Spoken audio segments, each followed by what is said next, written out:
Hello, everyone. Dr. Nick Verma here with another edition of Things I Didn't Learn in Med School. Today, I want to talk about a concept that kept recurring over the past week or so, something that I find really interesting, something I never thought about, and want to start out essentially with my story of where I'm at in my practice and how this theory kind of works in. Um, I'm kind of at that stage where my practice is building, building, building, but I don't know what the next step is. Meaning, I don't know who to hire next. I don't know how to market in a different way, who to discuss these things with. Um, what the next training module should be. How can I get more patient outreach? How can I get more patient education? Where's my next step? Where's my next go? Right, and it's something that's been on my mind for a little bit, and I've been thinking and talking with some people. It's like, oh, well, why don't you reach out to one of your mentors or one of somebody that you may know? And I'm like, yeah, that's a great idea.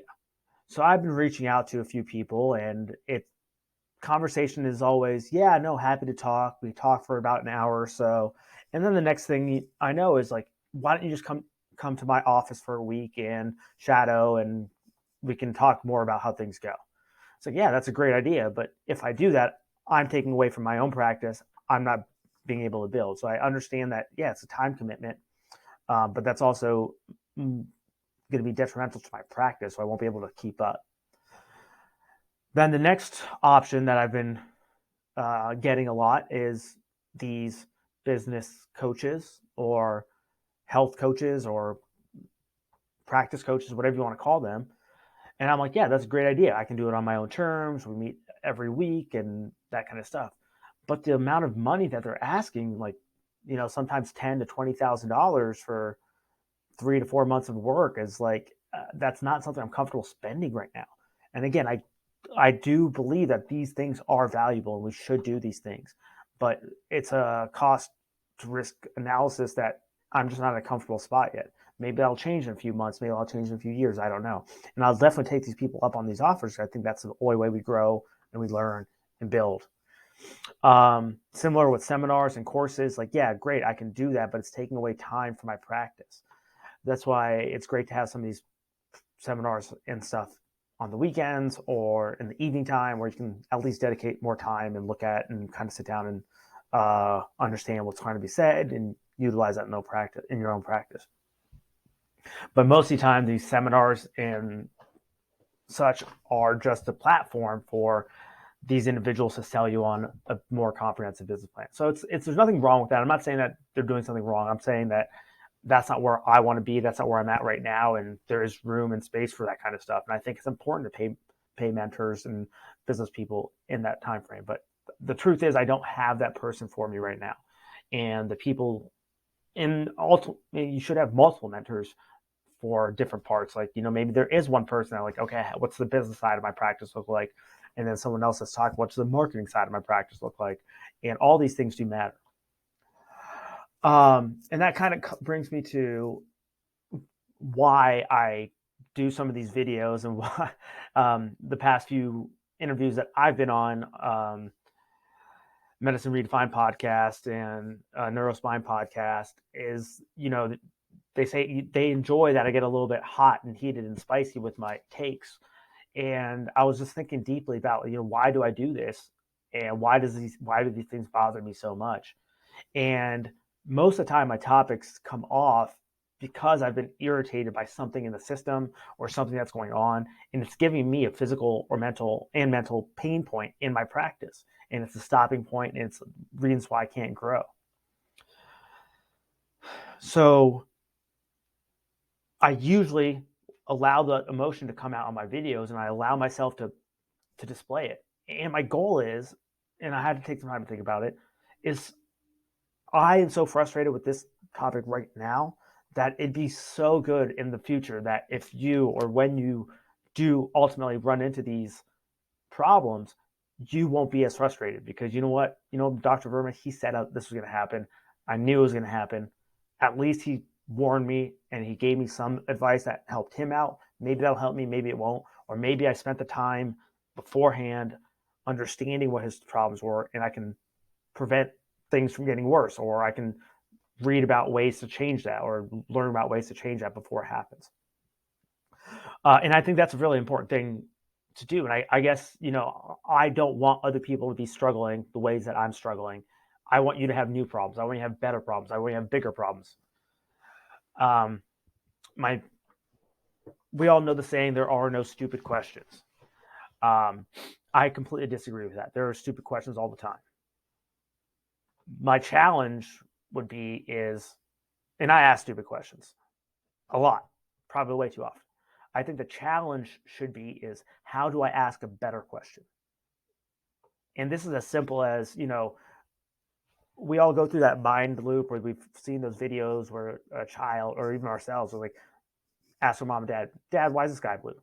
Well, because of the reflection of the ocean.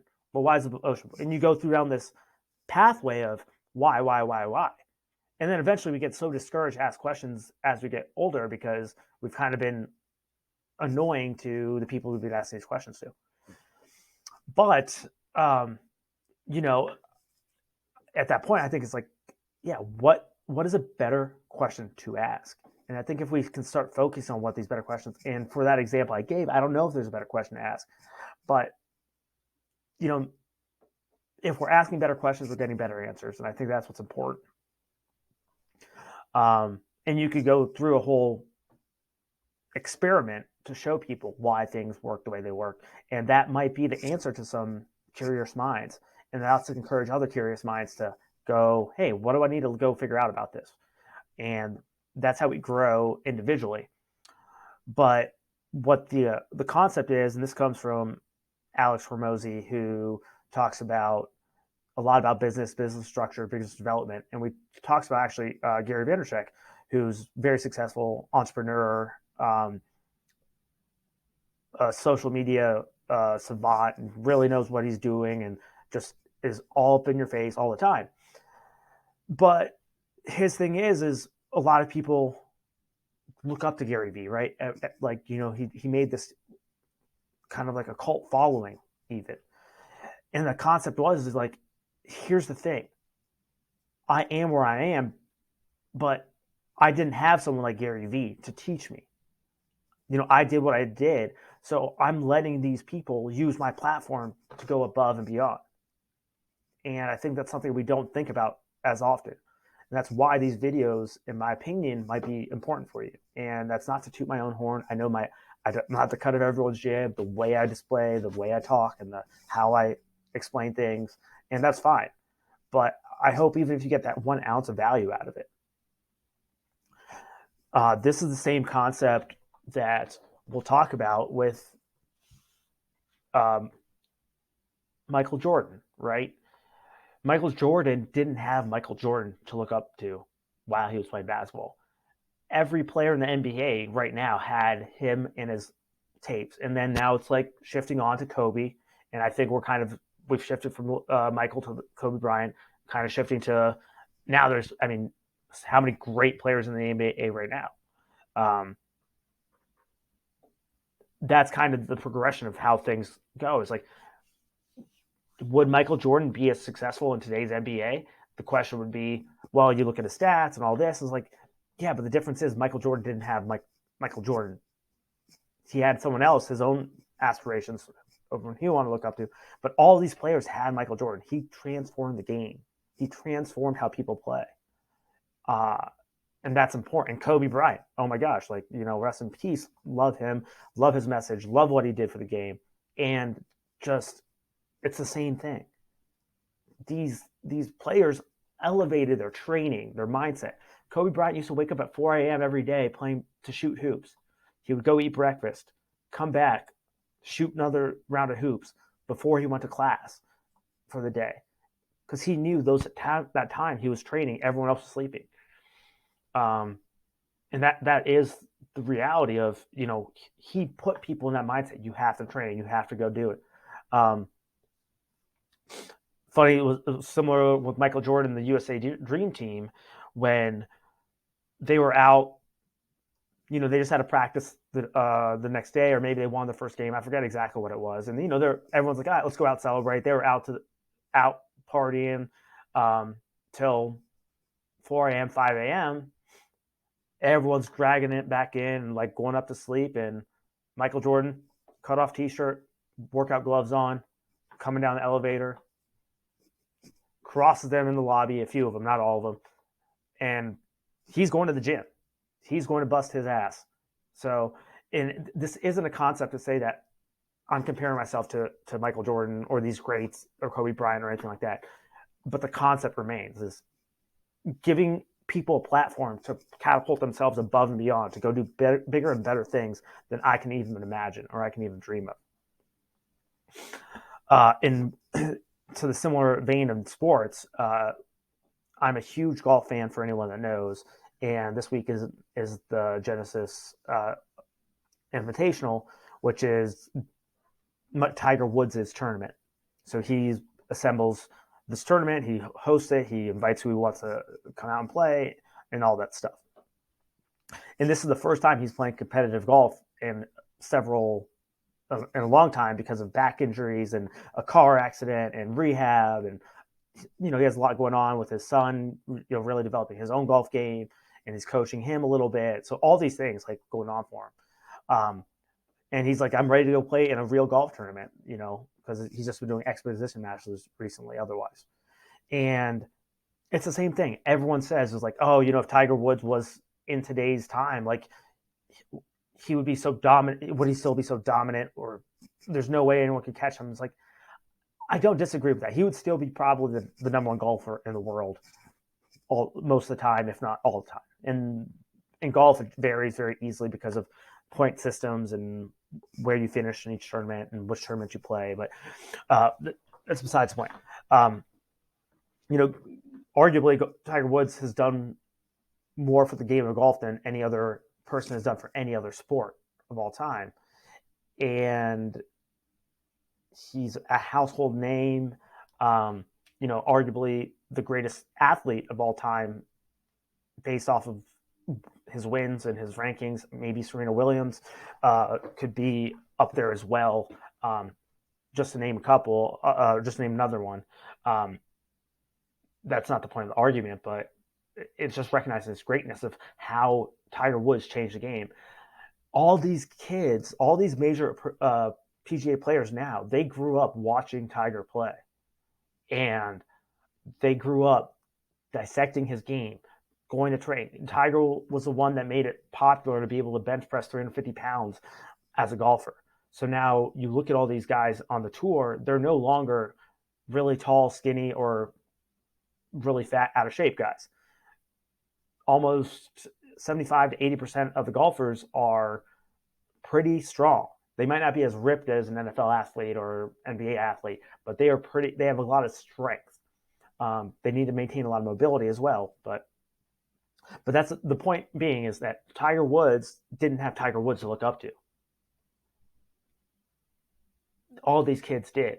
And now there's going to be a new generation watching the Roy McIlroys, the Jon Rahms, the Scottie Schefflers of the world, and be like, man, these guys are so good. We got to start training like them. We got to start doing what they're doing. We got to play like them.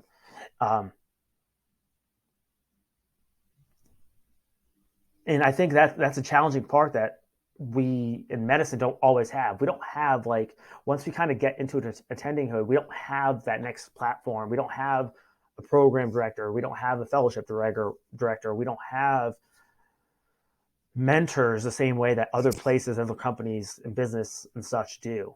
So I think it's super important to always keep evolving and getting these new mentors involved and trying to figure out how you can better yourself. And I also think in the other way, on the other realm, is people out there, they should be donating their time. They should be donating their knowledge. They should be mentoring young physicians into the next transitions of their career. I think a lot of people are prideful that they want to do it themselves, or there's maybe some unwritten rule that a lot of physicians don't want to share their secrets or whatever. I can't say confidently one way or the other about that. I've just had trouble finding these things for myself. And that's why, again, I'm doing these videos. Sometimes might come off with the wrong tonality, but hopefully you get the value of it is I'm giving this information for free, not asking for anything. I mean, I'm asking for subscribe, asking for likes, but what does that get me at the end of the day? Maybe at one day this will be monetized because I have become big enough, but it takes a lot more effort than I'm putting in right now on these videos to get even remotely near that. And I'm just happy to do this and put this message out there, put this information out there for you guys. I just don't think it's fair for me to go to these courses or to these doctor's offices or pay for someone's time for me to get this education that should be free. Um, and it has crossed my own mind is like, do I want to go into a mentorship program? Do I want to start a consulting business or be a part of the consulting business for this? And I'm not saying that I wouldn't do that. I don't think there's anything wrong with doing that. But it should always start at the base level of get the information that you're available to you for free, utilize it, study it, dissect it, take it to where you need to take it. And once you start hitting these pain points and you can no longer break through that pain point, that's when you can start seeking out help. And hopefully you have enough mentors in your life that can help you get to the next level. And hopefully these mentors aren't charging a bunch of money. And then when you're ready for the next step, then you start thinking about these bigger problems. So anyways, a little short one today. That was the topic that kept coming up throughout the week and felt like it was a good topic to talk about, especially because that's what I'm going through right now. Anyways, I hope everyone's having a good 2023. I know a lot of stuff's going on in the world, and a lot of stuff's going on in the medical world, but hopefully we continue to grow the community, start making some better choices for our patients, start helping out our patients, and fix the system that's a little broken. As always, if you have questions, feel free to reach out, DM me, drop them in the YouTube channel, email me, whatever you need to do, and look forward to talking to you. Have a good day.